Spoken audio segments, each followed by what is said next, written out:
दोस्तों ये question CGL के लिए बहुत ही इम्पोर्टेंट है।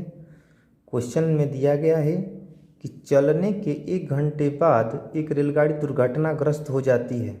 दुर्घटना के बाद 30 मिनट रुकना पड़ता है। इसके पश्चात वह रेलगाड़ी अपनी पहली चाल की 3/4 चाल से चलकर अपने गंतव्य पर 3.5 घंटा देरी से पहुंचती है। यदि दुर्घटना उसी रेल लाइन पर 60 किलोमीटर आगे हुई होती तो रेलगाड़ी को केवल 3 घंटा ही देरी होती। रेल यात्रा की दूरी क्या है? यात्रा की दूरी क्या है? दोस्तों ये वाला क्वेश्चन एकदम VVI है, बहुत ही इम्पोर्टेंट है। एसएससी सीजीएल में कितनी बार ये पूछ चुका है। दोस्तों आइए देखते हैं कि इसका सॉल्यूशन कैसे है। बहुत ही टॉप क्वेश्चन ऐसे है। तो दोस्तों आपको बता दूं कि ये क्वेश्चन को स्क्रीनशॉट ले लीजिएगा। चलिए बताते हैं। क्वेश्चन में दिया गया है कि मान लेते हैं सबसे पहले कि इसने रेलगाड़ी को यह दूरी तय करनी है। रेलगाड़ी को यह दूरी यानी मान लेते हैं कि स्टेशन ए से स्टेशन बी तक जाना है। स्टेशन ए से स्टेशन बी तक जाना है, लेकिन वह 1 घंटे बाद दुर्घटनाग्रस्त हो जाती हैं। मान लेते हैं कि इस पॉइंट पर वह दुर्घटनाग्रस्त हुई है। यानी यहाँ से उसकी चाल इस दुर्घटना स्थल तक की चाल भी होगा। सामान्य चाल मान लेते हैं भी है, और दुर्घटना होने के 30 मिनट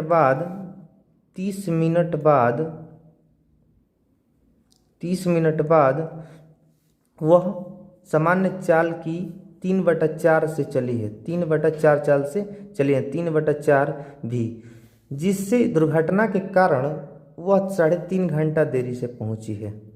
अपने स्टेशन बी पर पहुंचती है 3.5 घंटा देरी से। और नेक्स्ट वाले टॉपिक में कहा है सेंटेंस में कि यदि यह दुर्घटना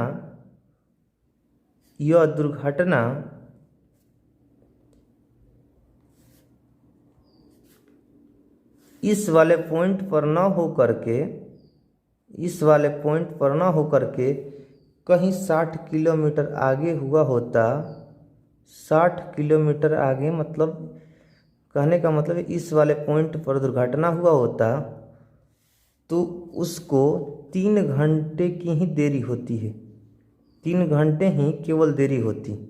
यानी यहाँ भी उसकी चाल, यहाँ से यहाँ उसकी चाल भी होता, सामान्य चाल होता। यानी इस वाले पॉइंट तक भी और यहाँ पर भी सामान्य चाल होगा।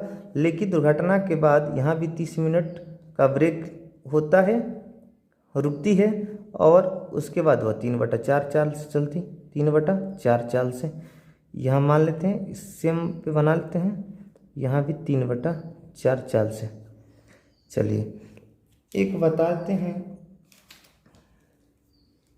कि जो यहाँ से यहाँ की दूरी है और यहाँ से यहाँ की दूरी, इस दूरी में दोनों का चाल तय करने में, दूरी को तय करने में दोनों का चाल भी है, तो टाइम का डिफरेंस नहीं आया होगा। और जो लास्ट में यह दूरी जो तय की है 3/4 चाल से दोनों बार में, तो इसमें भी इसका चाल 3/4 चाल है, तो यहाँ भी कोई टाइम का डिफरेंस नहीं होगा। टाइम का डिफरेंस नहीं होगा।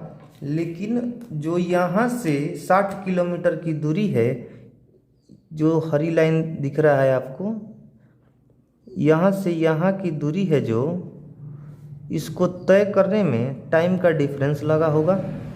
तभी तो वो आधे घंटा की देर हो जा रही है।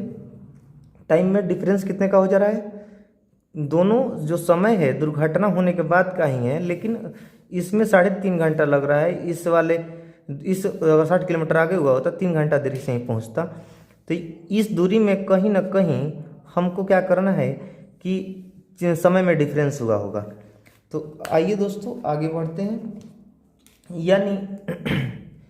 यानी जो दूरी है 60 किलोमीटर की, दूरी बटा में समय 60 बटा में 3/4 भी, चाल दूरी बराबर समय बराबर दूरी बटा चाल। तो इसका समय 3.5 घंटा लगे, तो उसके बाद यह दूरी बटा चाल, इसमें 3/4 चाल से चली है इस वाले 60 किलोमीटर को, और इस वाले 60 किलोमीटर को भी चाल से ही चली है। तो इसमें टाइम का डिफरेंस हो रहा है 3 घंटे, 3.5 और 3 लग रहा है, तो डिफरेंस हो जाएगा आधे घंटे का। आधे घंटा मतलब 1/2 घंटा, 1/2 घंटे, यानी 20×3=60 हो जाएगा 80 - 60 बटा में भी बराबर 1/2। यानी जो चाल निकल कर आया है भी, जो चाल निकल के आया तो 40 किलोमीटर प्रति घंटा आया। रेलगाड़ी की चाल, सामान्य चाल क्या होगी? 40 किलोमीटर प्रति घंटा। चलिए आगे बढ़ते हैं दोस्तों।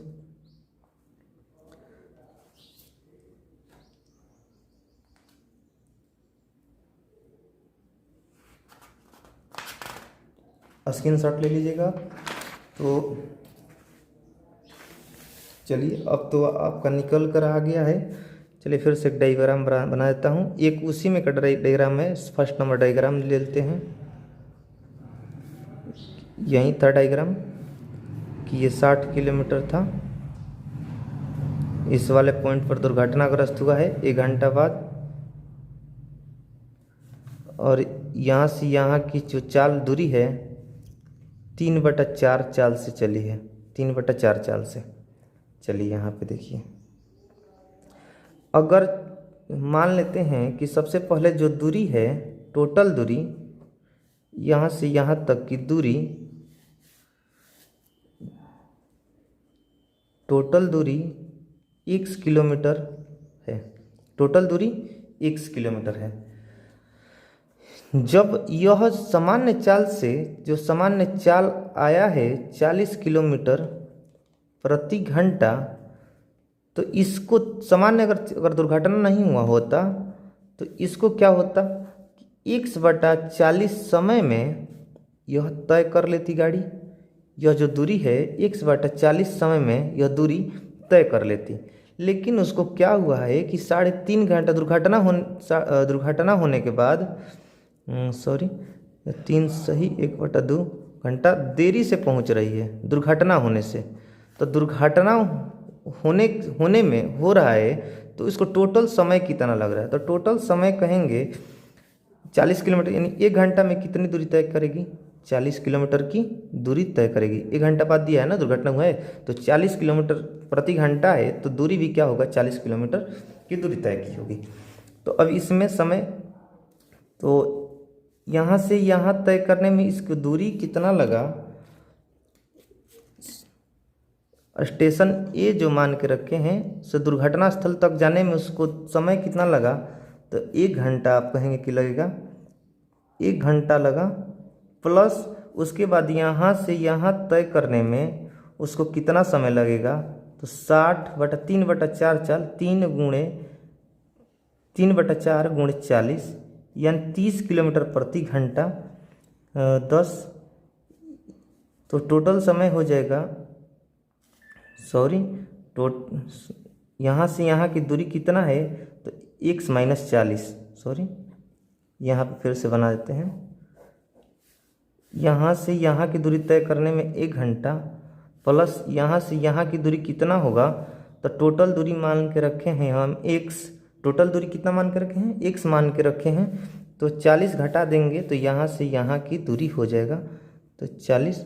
तो और कितनी चाल से ये चला है, तो 3/4 चाल से चला है, तो 3 × 40 बटा में 4, यानी 4 हमें 40, तो टोटल समय x + x - 40 बटा में 30।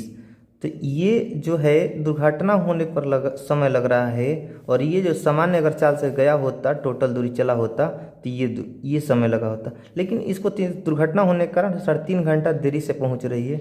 तो हमें क्या करना है, 1 प्लस इस दुर्घटना वाली समय से और सामान्य समय घटा देंगे तो 3.5 घंटा ही आएगा। तो 40/30 माइनस x/40 दिख नहीं रहा है क्या? नहीं दिख रहा है। चलिए यहाँ पे लिख देते हैं 1 प्लस x-40/30 बराबर x-40 बराबर 3.5 घंटा। 3.5 घंटा का मतलब होता है 7/2। तो यहाँ पर जो 1 घंटा है प्लस में है इधर, और बराबर की इक्वल साइड में दूसरे साइड में आएगा तो माइनस में होगा। इसको हम क्या कर लेते हैं, एलसीएम ले लेते हैं। एलसीएम होगा 120, 4 से गुणा तो 4x माइनस 160, और ये माइनस हो गया 3x बराबर हो जाएगा 5/2। 1 घट गया तो 5/2। तो x माइनस 160/120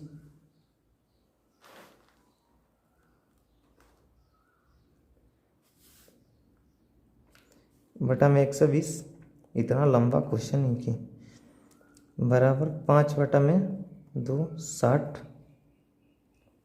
तो ये आपका आ जाएगा 60×5 = 300। टोटल दूरी 460 किलोमीटर की दूरी तय की होगी। जो रेलगाड़ी है 460 किलोमीटर की दूरी तय की होगी। दोस्तों ये वीडियो पसंद आया हो तो चैनल को सब्सक्राइब, वीडियो को लाइक करना ना भूलिएगा।